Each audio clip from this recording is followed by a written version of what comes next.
خطرہ بہت ہے، ہوا بہت تیز، اور خواہشات کی ہوا کیسی، روز نئی نئی خواہشات، کیا آج تک کسی کی پوری نہیں ہوئی ہے؟ اس لیے کہ خواہشات پورا کرنے کی جگہ اللہ نے دنیا کو بنایا ہی نہیں ہے، یہ تو احکامات کے پورا کرنے کی جگہ ہے،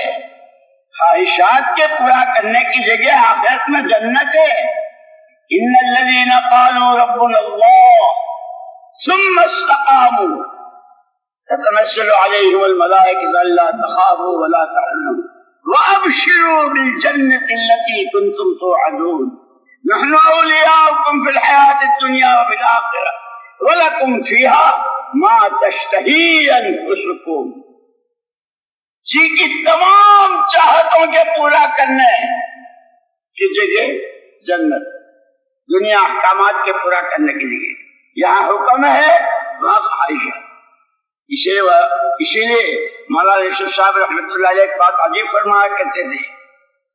ہم حالات کے بندے نہیں ہیں، حالات تو بدلتے بدلتے رہتے ہیں، کبھی رات کا اندھیرا ہے، کبھی دن کا اجالا ہے، ایسے کبھی کسی کے کاروبار بہت اور کبھی کوئی بالکل ٹھپ،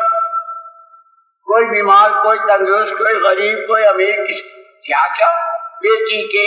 دامادوں کے، بیٹیوں کے، بہووں کے، گھروں کے مسائل ہی مسائل،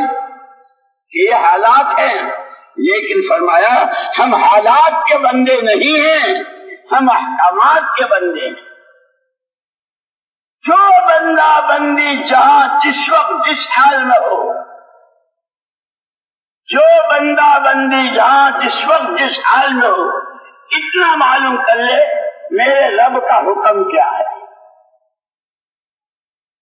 اس حکم کے پورا کرنے کا طریقہ میرے آقا صلی اللہ علیہ وسلم نے کیا بتایا، کیا کھا رہا ہے، کما رہا ہے، بیچ رہا ہے، خرید رہا ہے، جو کچھ کر رہا ہے ان دو کی روشنی میں کہ اس کی دنیا بھی دین بن جائے گی اور دین کامیابی کا ضامن ہے۔